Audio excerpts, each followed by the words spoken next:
Hello everyone! Today we're going to do a little something different because I've been working on so many videos this week that I completely missed that the 6.1 trailer released. And it was after releasing the April Fool's video that my friends told me, "Oh, did you see the 6.1 trailer?" I was like, "Oh, great! That came out?" So, what we're going to do is we're going to experience it together. But instead of just explaining what we have to look forward to in 6.1, I'm going to do what I do best and try to provide a lore or storytelling perspective to try and explain what we might be seeing and what we might have to enjoy from the story moving forward, because now that the Hydaelyn and Zodiark overarching story is wrapped up, we have this to look forward to. So I hope you enjoy this, I guess you would call it a reaction video, and let's enjoy this together.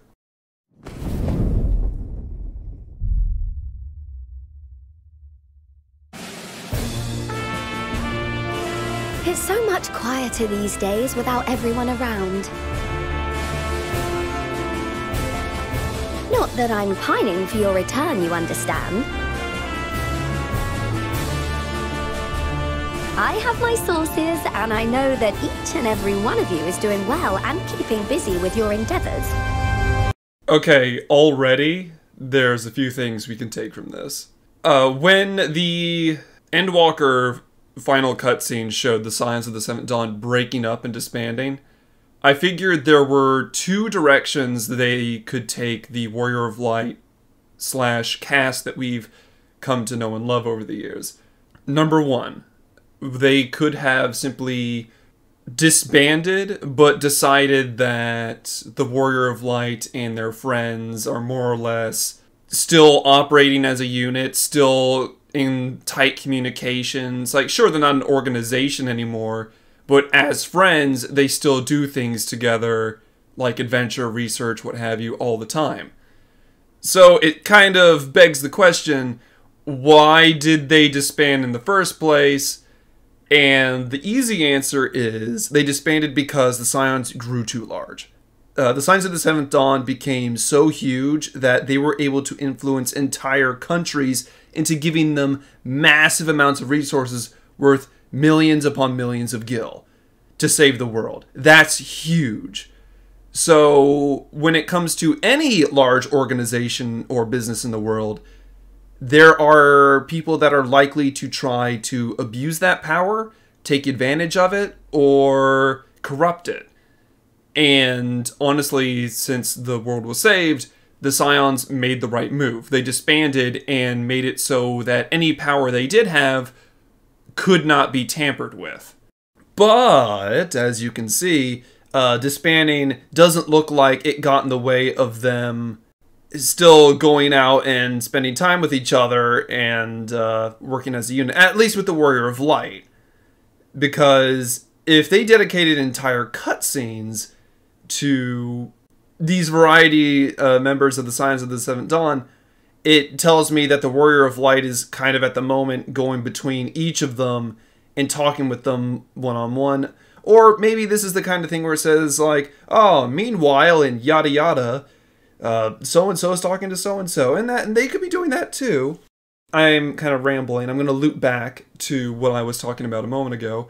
The second avenue they could have taken after the Endwalker cutscenes was that the Scions of the Seventh Dawn disband, giving room and opportunities for new characters to try and take center stage, to try and introduce new voices, faces, and personalities that we haven't seen before. Because we've spent years traveling and getting to know the Scions of the Seventh Dawn, maybe it was time to try and experiment with new characters. Just from this initial cutscene, that doesn't seem like that's the case. Maybe I'm wrong, but it doesn't seem like they're taking the focus away from the Scion cast.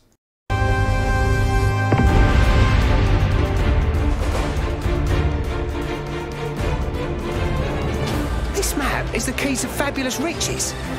But I'll be the king of fools to simply give it away. this map, they may not be genuine.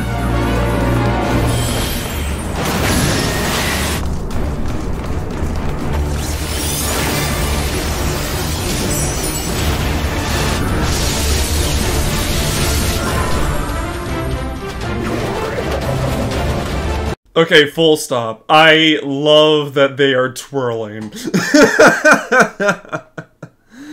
Oh man, that's great. Okay, so clearly, new dungeon. If it's voice acted, most likely an MSQ dungeon.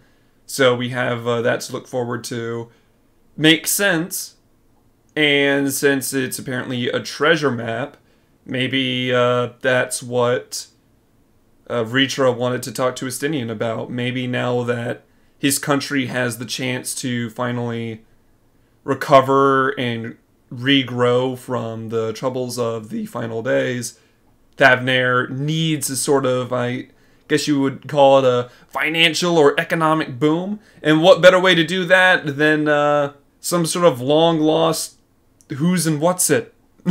You know what I mean? Alright, so new dungeon, Estinian's there. Take heart and protect them well. This is PvP. Such were the words I once said to you. And here I stand, failing to live up to them.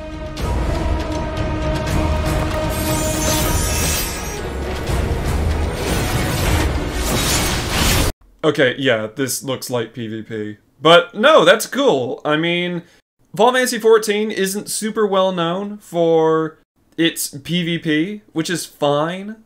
But I do know there are a lot of people across other MMOs that love that MMO PvP feel. So being able to give that to them, I think, is great. Because if they didn't care about PvP at all, they would have just dropped it like a hot tamale and never touched it again. But they try new things with PvP all the time. Like, they've changed how the abilities work like half a dozen times. We've gotten new maps, new game modes, and all that other stuff. So it's not that they're not trying. You can't say they aren't trying to please the PvP crowd. That is an absolute lie.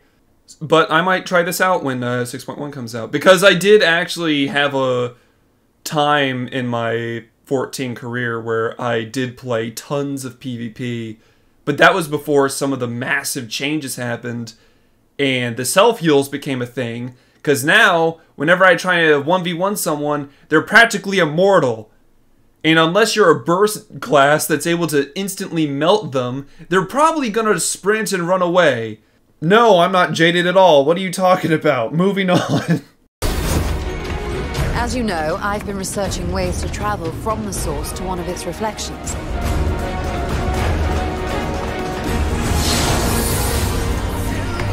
Okay, immediately. Hildebrand. Great, so we're finally getting Hildebrand back. That was clearly a connection to his rare appearance in the Hero's Gauntlet dungeon, which, that's a cool little nod. And that's the funny thing about the Hildebrand quest, y'all. The fact that there was even a chance for Hildebrand's ghost, or spirit, or him, whatever you want to call him, appearing in an MSQ dungeon solidifies that the Manderville side quest chain is 100% canon material. Through that one interaction, it was made canon, which is amazing. And now, of course, some of you might wonder, like, well, Godbert appeared in the MSQ. Wasn't that already the case? Godbert did. But you gotta remember, you can't, like, be all-inclusive or picky all the time when it comes to certain parts of the lore. There are writing rules when you're making something like this. Even the writers of the 14 team have to follow. But in Endwalker's case, they've been trying to canonize so much material, and I'm so happy for them, because that tells me that they're comfortable enough with where the story is now to really double down on everything that they've covered so far. And I'm so happy for them. And I'm so happy for the story, because the more things that you include in the MSQ, the richer the world becomes. The more lively every side quest feels. So, awesome! Hildebrand's back, and Ishtol is trying to get back to the first so she can visit her boyfriend. Lovely. Well, looking for hints at least. I don't expect to find a simple set of instructions tucked away in some... Okay, like I was just frickin' talking about. Now we got Alpha and Omega here from the Omega Raid series. So, great! They're making a recurrence. And for those of you wondering, that little Omega toy does in fact hold the last fragments of Omega's AI. Of course, it doesn't have its weapon suites, it doesn't have its Aether synthesizer, so it's harmless, but the last remaining fragments of Omega's AI is in that toy, and it's just following and learning from basically us and Alpha. It wants to experience life how we experience it, to try and understand where it went wrong, and by extension, where his species went wrong. Because if you listen to my Understanding Omega video, his race forgot like what it meant to live beyond a constant battlefield, but beyond constantly improving yourself. So it's good to see them back. And it looked like that was the extreme mode of the Endsinger fight. So awesome. Get to look forward to that too. I get to scream at my my friends and my raid team even more. dark corner of the library.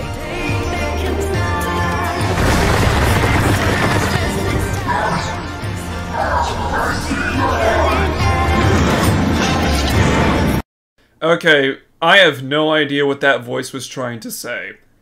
It looked like before this there was the Beast Tribe quest, since we're getting new Beast Tribe quests in Thavnair. So I assume that's connected to that. As for what's happening here, I have no clue. If I had to venture a guess, these are likely consequences of what happened during the final days. Because, sure, the final days was averted, and the end of the world was stopped. However, you have to understand, so much Aether was released and disrupted from the slaying of Zodiark, the end of Hydaelyn, the use of energy from the Mother Crystal, and the interaction with Dynamis in the world as a whole, that there was no way the world was walking away from all that without some sort of side effect or consequence of all those massive pieces moving at the same time. So what we're seeing here is likely some sort of after effect of all that Aether energy or what have you getting moved around all at once during the final days. It's like, congratulations, the world isn't in danger anymore, but just because you're not on life support doesn't mean that you're well enough to leave the hospital yet. You're still going to have to fight the illness, and in this case, it looks like this might be what I'm talking about.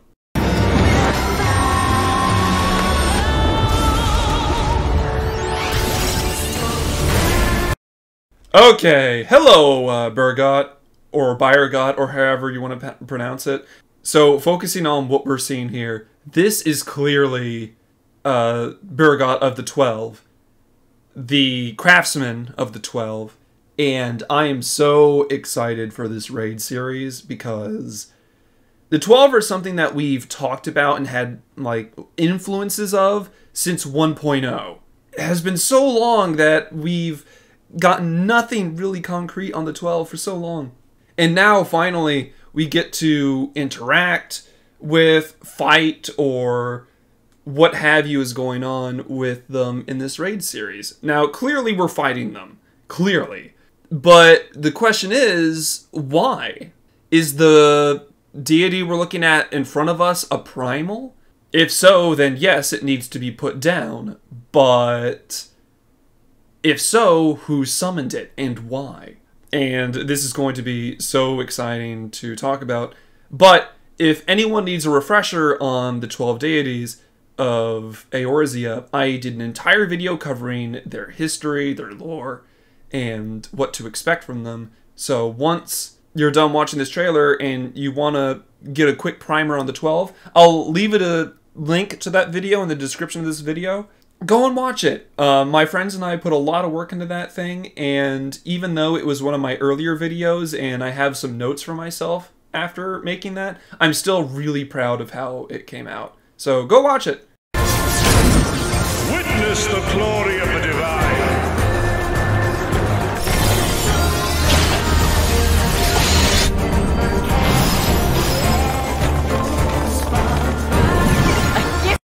Oh, that is clearly Azuma, or Azima, however you want to pronounce it. And those are her flaming fans, as you all may notice from either my 12 video or the Astrologian quest chain, where she's holding that fan.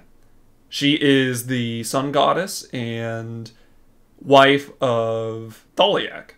So great, we get to fight multiple members of the 12 in this raid series.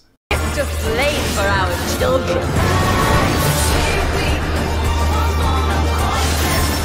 Well, that's Rhalgr. Clearly. Rhalgr the Destroyer. Surrogate father to Burgot and Halone.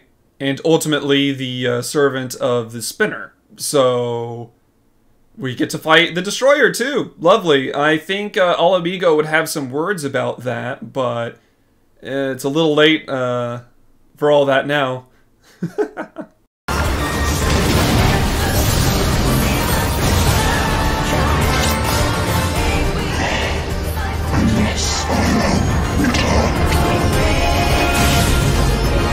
this is the spirit of man. Okay, it sounded like that voice coming from the darkness said, "At last I am returned." No idea what that means or who that was. And I have no idea who these two people are. They may be the reason the 12 are here. I have no clue. Nothing about their design strikes me as something I've researched or seen before. Or this object in front of them. So this may be completely new, and that's exciting. Honestly, I'm just getting giddy thinking about the new 24-man in the first place. There's going to be so much to talk about once it comes out. Come, mortals. Enter my realm, if you dare.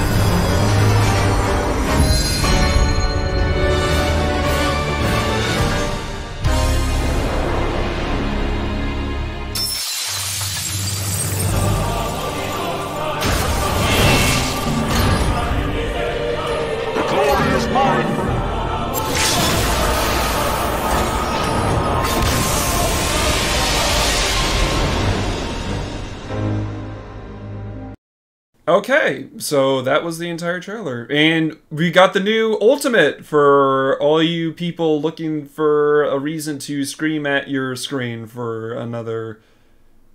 How long does it take to learn those fights? Like, days, weeks, months for some groups? But... better than me. I don't... have an ultimate focused raid team, that's for sure. But that was a great trailer. We got to see tons of things. We have a better understanding of what direction the MSQ may be headed. It looks like they're giving the Warrior of Light a reason to explore the world, but we're still staying focused on the Scions of the Seventh Dawn, which is a little confusing. Honestly, I thought that moving on from Endwalker, this is going to be the Warrior of Light's chance to basically walk in the footsteps of their previous life as the Seed of Azim, to become the traveler who basically goes across the world, meets all sorts of different people, sees all sorts of different places. And maybe that's still the case, but it's going to obviously be with the same people that we've been used to seeing for the longest time now.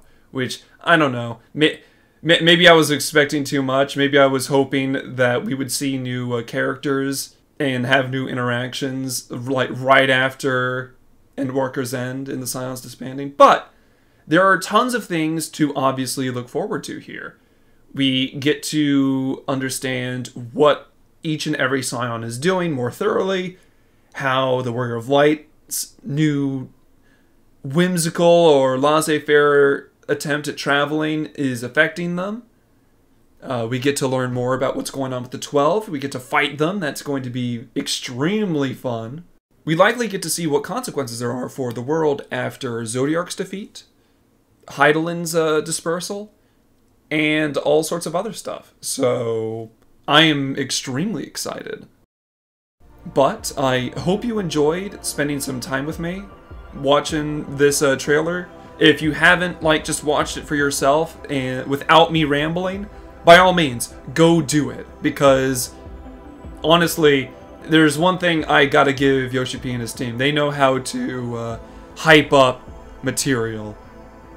And I, for one, never need an excuse to look forward to more Final Fantasy XIV content. So, thank you for spending time with me today. I hope you enjoy your weekend, and take care of yourself. Stay safe, my friends.